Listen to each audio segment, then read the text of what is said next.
Narito na ang balita mula sa GMA Integrated News. Bumaba ang unemployment rate o bilang ng mga walang trabaho noong buwan ng Hulyo ayon sa Philippine Statistics Authority. Sa datos na inilabas ng PSA ngayong araw na italayan sa 2.27 million. Mas mababa ng mahigit 300,000 sa parehong panahon noong nakaraang taon.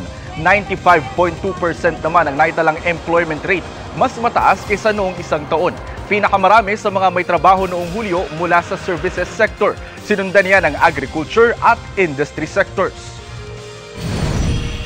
Narito naman ay iba pang balitang binabantayan ng GMA Integrated News. Naitalang index crimes gaya ng pagnanakaw at panghahalay bumaba ng halos 9% sa nakaraang 8 buwan kumpara sa parehong panahon noong 2022 ayon sa PNP.